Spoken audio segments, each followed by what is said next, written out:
এসেছি, আমরা এর আগেও একবার এসেছিলাম 1 বছর আগে। তখন আমাদের সান্দাকফু সত্যি খুব সুন্দর লেগেছিল এবং এবারও আমরা ওইটা টার্গেট করেই এসেছিলাম।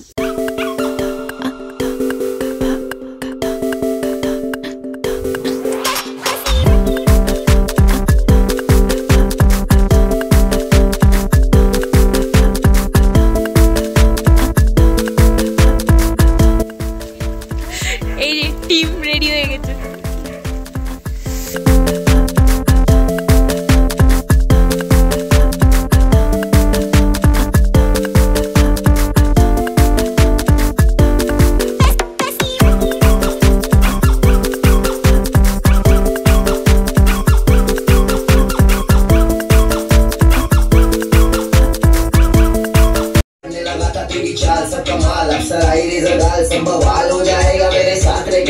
কাঞ্চনজঙ্ঘা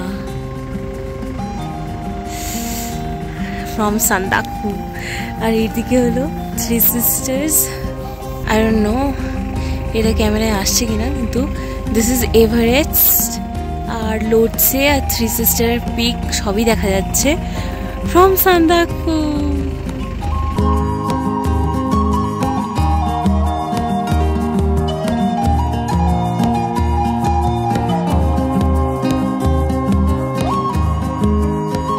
আমাদের মেন টার্গেট ছিল এবার দ্বিতীয়বার ফালুটটাকে মেনলি যাওয়া, কারণ আমরা প্রথমবার ফালুটটা টার্গেট করতে পারি, যেহেতু সেই টাইমে খুব ওয়েদার খারাপ ছিল, তো আমরা দেখতে পাইনি ভালো মতো, সেজন্য আমরা ব্যাক করেছিলাম।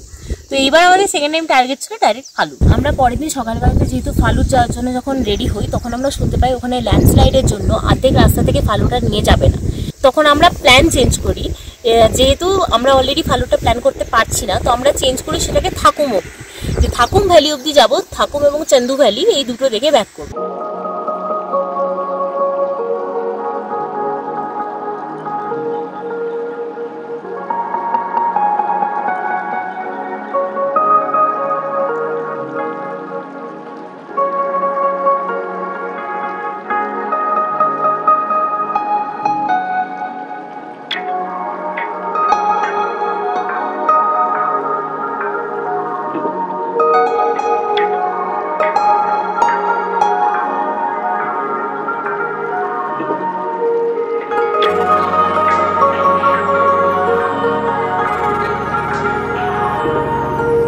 থাকুম অব্দি এবং চান্দু ভ্যালি অব্দি গিয়ে ব্যাক করে এসে এবার আমাদের থার্ড বুকিং যেটা ছিল সেটা ছিল টংলুতে। কিন্তু এখানে আসার পর আমরা জানতে পারি টংলুতে পুরো ফুল হয়ে যায় জায়গা এবং সেখানকার বুকিংটা আমরা পাই না। অবশেষে আমরা এইবার টুংলিংয়ে এসে স্টে করি, যেটা আমাদের একদমই প্ল্যানের বাইরে ছিল। টুংলিংয়ে আমরা কখনোই স্টে করতে চাইনি, কারণ এখান থেকে সানরাইজটা মোটামুটি দেখা গেলেও সানসেটের টাইমটা নাকি অতটা বোঝা যায় না ভালো, যেটা টংলু থেকে ভীষণ ভীষণ ভালো ভিউটা পাওয়া যায়। কিন্তু আমরা আনফর্চুনেটলি টংলুতে এবার টুংলিংয়ে স্টে করেছি এবং টুংলিংয়ে এই যে পোর্শনটা দেখছেন এটা হচ্ছে কমপ্লিটলি ইন্ডিয়ার, আর রাস্তার ঠিক অপোজিটটা হচ্ছে নেপাল, আর এই রাস্তাটা হচ্ছে বর্ডার। তো আমরা বেসিক্যালি এইবার টুংলিংয়ে এসে নেপালে থেকেছি, নেপালের হোমস্টে বলা যায় এটাকে।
এইটা সান্দাকফু, এর নিচে গৈরিবাস হচ্ছে এইটা, এই পয়েন্টটা গৈরিবাস।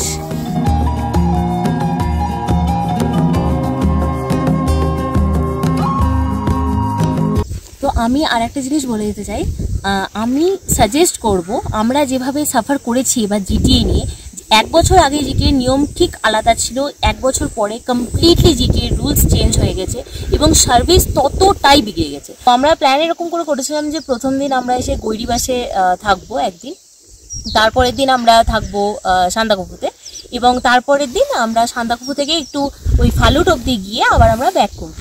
কিন্তু সমস্যাটা হয়ে যায়, যেহেতু সান্দাকফুতে মেনলি জিটিএদের একটা বিশাল বড় এরিয়া আছে, গোর্খাদের আন্ডারে সেই জিটিএরা থাকে। তো সেটা যখন আমরা বুকিং করতে যাই এইবার, আমরা প্রথম প্রবলেমটা ফেস করি যে আমাদেরকে যে কোনো একটা না 3টে জিটিএ একসাথে বুক করতে হবে, এবং ফালুটে যেহেতু জিটিএ আছে তো আমাদেরকে রেস্ট অফ দ্য মানে দুটো জায়গাতেও দুটো জিটিএ বুক করতে হবে। তো আমরা যেটা প্ল্যান করিনি, আমরা ভেবেছিলাম যে গৈরিবাস এবং সান্দাকফুতে নর্মাল হোমস্টে বুক করব, যেখানে অন্যান্য সুবিধাগুলো খুব ভালো থাকে, কিন্তু সেটা হলো না। তো ফাইনালি আমরা টোটাল 3টে জিটিএ বুক করি। কিন্তু যখন আমরা গৈরিবাসে যাই, সেই জিটিএটাই যখন আমরা যাই, তখন আমরা দেখি সেখানকার পরিস্থিতি খুব একটা ভালো না। রুমগুলো ভীষণ মানে অপরিচ্ছন্ন ছিল, এবং ইনফ্যাক্ট এখানে এতটা ঠান্ডা পড়া সত্ত্বেও আমরা গরম জল সেটাও আমরা পাইনি। তো তারপর আমরা গৈরিবাস থেকে সেকেন্ড দিন যখন ট্রাভেল করি সান্দাকফুতে, সেখানে মোটামুটি মাইনাসে টেম্পারেচার চলে যায়, আমরা বরফ দেখতে পাই। সেকেন্ড দিন আমরা যখন সান্দাকফুতে যাই ওখানকার জিটিএতে, তো আমরা এক্সপেক্ট করেছিলাম যে একটু হয়তো ভালো আমরা সার্ভিস পাবো, বাট ওখানেও সেম ফুড একদমই মানে আনবিয়ারেবল ছিল, ভালো রান্না ছিল না। তো আমরা কেউই খেতে পারছিলাম না সেভাবে, সেটা যাও বা একটু মানা যায়, কিন্তু অত ঠান্ডার মধ্যে উইদাউট গরম জলে থাকাটা সত্যি ইম্পসিবল হয়ে গেছিলো আমাদের পক্ষে। মানে সার্ভিসটা আমাদের আলটিমেটলি ভালো লাগেনি জিটিএ দুটো জায়গাতে। তো আমি সাজেস্ট করবো, যদি আপনারা কেউ সান্দাকফু প্ল্যান করেন তো প্লিজ গো ফর হোমস্টে। জিটিএটা যদি আপনারা হোমস্টেতে না চান তবেই জিটিএ করুন, না তো জিটিএ থেকে হোমস্টেগুলোর সার্ভিস খুব ভালো। আমি পরে কন্ট্যাক্ট নাম্বারগুলোকেও এখানে আমার ডেসক্রিপশন বক্সে আমি লিঙ্ক করে দেবো, আপনারা চাইলে এখান থেকে দেখে নিতে পারেন। এবার আমরা এবার ব্যাক করব। প্রথম দুটো দিনের এক্সপিরিয়েন্স খারাপ হলেও ওয়েদার নিয়ে মেনলি, আজকের এক্সপিরিয়েন্সটা মোটামুটি ভালো, যেহেতু ওয়েদারটা খুব ভালো হয়ে আছে।